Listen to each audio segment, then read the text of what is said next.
Dios los bendiga, hermanos y hermanas.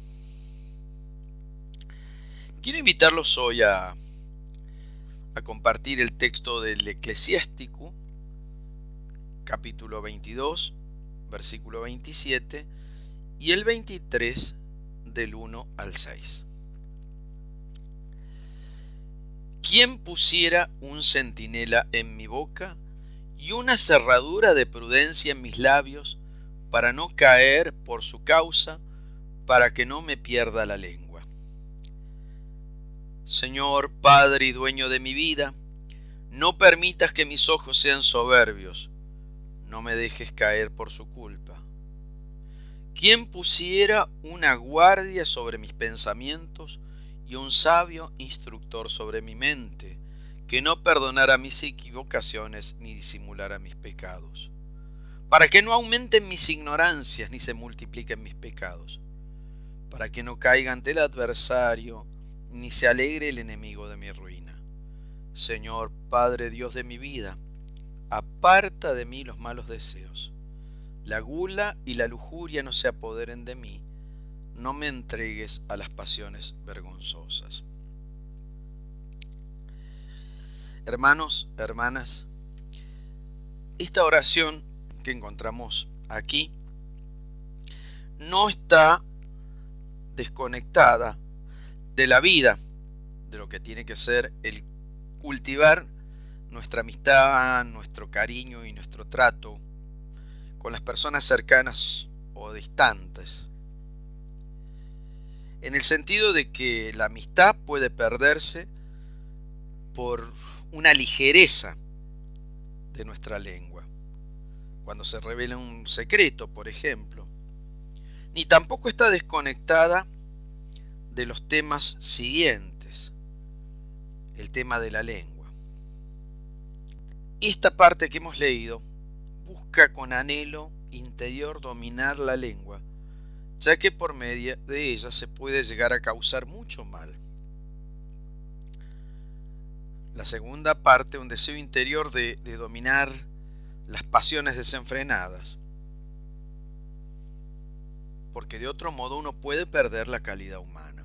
En la primera parte, aprender el dominio propio es aprender a saber cuándo hablar y cuándo callar. Y en esto nos vamos a encontrar con dos actitudes. La del que no habla nada y no dice nada hasta el día en que explota como si fuera un cartucho de dinamita, y cuando explota, Dios mío, porque empieza a pasar facturas desde los últimos 20 años más o menos. La otra actitud es del hermano, de la hermana, que a veces tiene incontinencia verbal. O sea, todo lo que se le viene lo dice. No mide, no piensa. Sea un halago, sea una crítica, sea una agresión. Ninguno de los dos extremos está bueno. En la sabiduría que viene de Dios, es esencial aprender a buscar el tiempo exacto, el tiempo prudente para hablar. A veces hay que saber hablar y a veces hay que saber callar, porque a veces, como decía un filósofo, el órgano más noble que tenemos en el cuerpo es la lengua, y el más vil es la lengua también, porque con la lengua puedo construir y con la lengua puedo destruir, puedo herir, dañar y lastimar. Ese dominio propio es el dominio de lo que Santo Tomás de Aquino le llama la prudencia. Ser prudente es saber cuándo es apropiado, justo, cuándo ayuda, cuándo construye, cuándo mejora, cuándo levanta la vida nuestra y de los demás. A veces parece que todo tiene que ser publicado, que todo tiene que ser dicho. Y otras veces parece que todo tiene que ser ocultado y callado. Saber hablar es saber discernir de parte de Dios el tiempo oportuno, el momento justo, el momento de camino, el momento donde tenemos que poner las palabras en nuestra boca. Primero, ese es el primer punto, el tiempo. Yo les he dicho muchas veces que una verdad dicha antes de tiempo, o sea, cuando el hermano o la hermana no está en condiciones de recibirlo, es algo perdido, porque aunque tengas razón, te puedo asegurar que no va a servir para nada. Lo más probable es que el hermano, la hermana, esposo, esposa, no te tome en cuenta, y es más, que la cosa termine en discusión, en recelos interiores, en pequeños rencores que a veces habitan en nuestro corazón. Eso cuando nos adelantamos. Antes de tiempo no sirve. Y una verdad dicha después de tiempo tampoco sirve. ¿Por qué? Porque ya llegamos tarde. Es como cuando se termina de incendiar la casa, traer un balde de agua. Ya no sirve para nada, salvo que tenga sed. O sea, básicamente es ese discernimiento el que es la base del dominio de uno mismo. Uno no puede caminar por la vida sin tener esa capacidad de autodominio. Uno no puede caminar por la vida escribiendo cualquier cosa, posteando cualquier cosa, subiendo cualquier estado. Porque eso también a veces expone nuestra interioridad de una forma que no nos ayuda y no nos hace daño. Por eso que el primer paso para tener un dominio propio, como pide el autor en esta oración del libro del Eclesiástico, es el discernimiento del tiempo prudente. No se puede hablar cuando uno está enojado. No se puede hablar cuando uno todavía está resentido.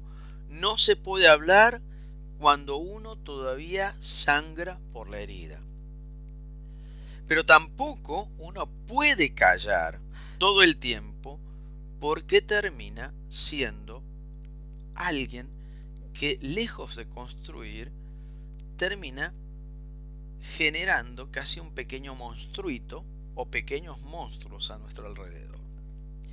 En la mitología griega dice que Narciso era el más bello de las personas. Era tan bello que todos se enamoraban de él. Narciso, un día caminando por allí, fue visto por la ninfa Eco. Cuando la ninfa Eco lo vio, era tan bello Narciso que se enamoró de él. Y andaba todo el tiempo detrás de Narciso.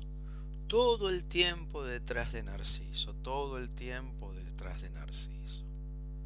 Hasta que un día Narciso se acercó a la laguna y vio su reflejo en el agua.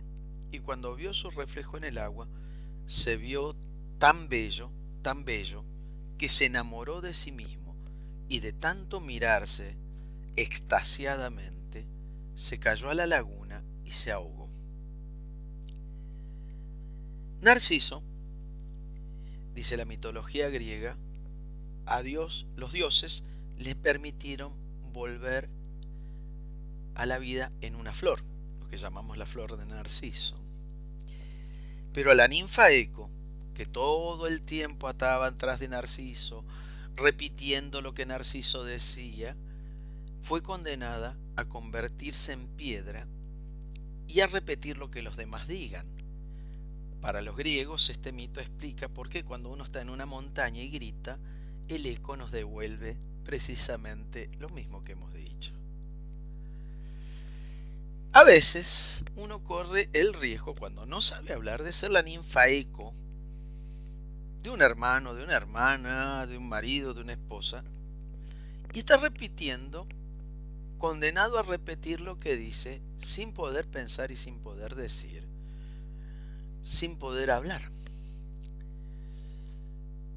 Las dos cosas, así como todo escrito en el momento impulsivamente no sirve si no hay un autocontrol, un dominio propio, así tampoco ese silencio cómplice, ese silencio cómodo, ese silencio de no querer comprometerme, tampoco me pone en la actitud de el mandamiento del amor, que es amarás al Señor tu Dios con todo tu corazón, con toda tu alma, y a tu prójimo como a ti mismo.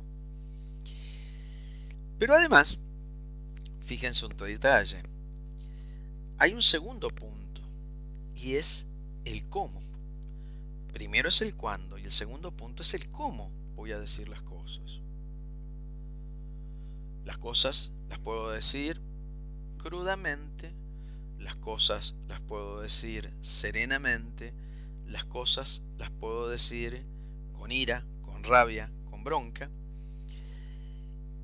y esto genera malestar. No solo hay que saber el cuándo, sino también hay que saber el cómo. ¿Cómo debo decir las cosas? ¿Cómo debo pedirlas? ¿Cómo debo expresarlas? Esto tiene mucho que ver con nuestra vida personal, humana, de trato en relaciones, en parejas, en noviazgos, en amistades, en trabajos, nuestra vida laboral, nuestra vida comunitaria, pero también tiene mucho que ver con situaciones que tenemos que trabajar, y tiene muchísimo que ver, es esencial esto, de pedir esta capacidad de discernir al Espíritu Santo, porque el amor precisamente consiste en ser capaces de comunicarnos desde nuestro centro con los demás hermanos